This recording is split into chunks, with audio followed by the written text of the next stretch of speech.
Déçu était passé voir le collectif pour lui présenter une démarche participative sur un thème original sur l'agriculture et sur le cours coopératif. Comment va-t-elle s'organiser cette démarche?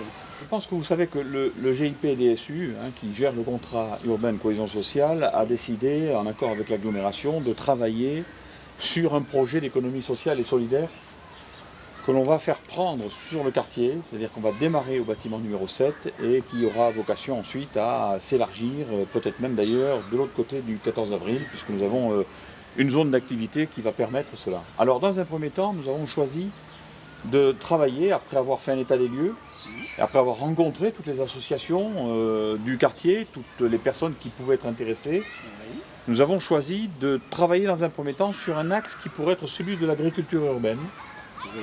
Et de voir comment on peut, en travaillant sur l'agriculture urbaine, améliorer la vie quotidienne des habitants, en permettant par ce qu'on appelle les circuits courts de distribution, tout simplement de permettre aux gens d'acheter moins cher, d'acheter mieux, de mieux se nourrir à meilleur coût.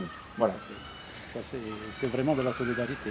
C'est de la solidarité. Alors l'idée c'est de dire il faut qu'après cet état des lieux nous fassions un certain nombre d'ateliers, que nous créons un certain nombre d'ateliers qui vont permettre à tous les habitants, mais aussi les associations, de pouvoir se réunir et dans un élan de participation, de pouvoir co-construire avec nous ce projet d'agriculture urbaine et de circuit court de distribution.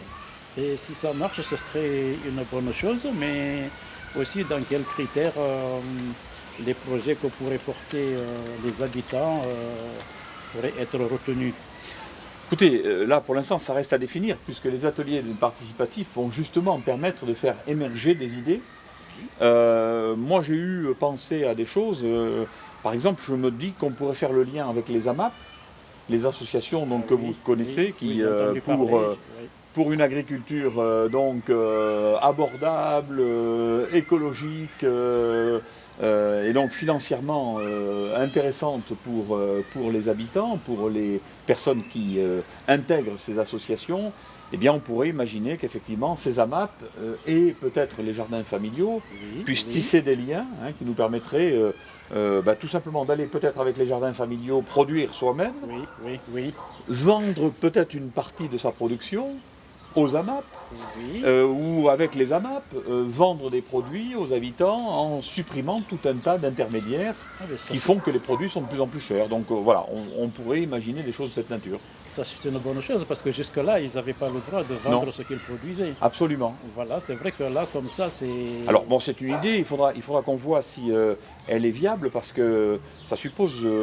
par rapport aux jardins familiaux, de modifier le règlement qui permet de régir les jardins.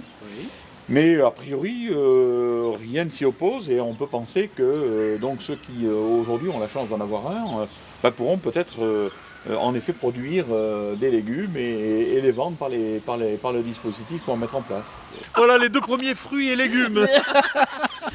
Bon, donc voilà le lieu, Abdou, où on va créer ce fameux jardin partagé. Ça c'est une très bonne chose, parce que vu aujourd'hui comment la vie devient de plus en plus chère, si un quartier comme ici peut trouver des prix avantageux, plus avantageux qu'ailleurs, ce serait une bonne chose. On pourrait l'élargir à d'autres produits, parce qu'on parle d'agriculture urbaine, mais ça peut être aussi tout un tas d'autres produits de première nécessité. Moi je pense par exemple en début d'année scolaire aux fournitures scolaires, qui sont toujours très chères. Donc on pourrait peut-être imaginer qu'avec, en lien avec le supermarché du quartier, parce qu'il ne s'agit pas de venir concurrencer non plus la grande distribution, mais on peut imaginer avec les supermarchés du coin que on pourrait bénéficier par là aussi un système de circuit court, donc avec moins d'intermédiaires, faire bénéficier la population donc de tarifs avantageux. Ça c'est très bien. Donc c'est pour cela que la réunion du 19, le lundi 19, c'est pour la même... C'est pour lancer l'opération. Il est très important que les gens viennent, que les gens se sentent concernés, parce que ce dont on va parler, c'est de leur quotidien. Ouais. Et le projet d'économie sociale et solidaire que nous avons souhaité mettre en place avec le maire de Bayonne, avec Jean-René Tchegaray, c'est un projet qui vise à améliorer les conditions de vie de la population. Ça, c'est une très bonne chose. C'est vrai que pour cultiver quelque chose, il faut vraiment s'unir. Oui, Et oui.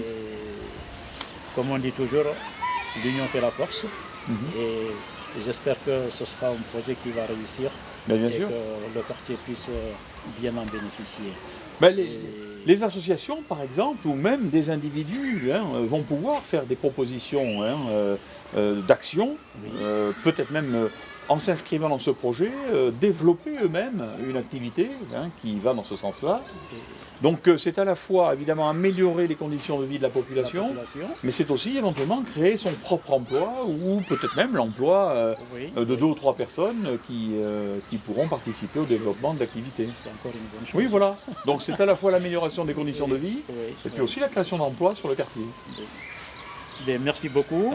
Et ça, c'est une bonne chose. Merci, Si- Président. Quand ça réussit. Et tout ce que je souhaite, c'est que nous réussissions. Ensemble. Parce que- Ensemble. ensemble, voilà, ensemble. Merci. Et- merci beaucoup. Merci, Président.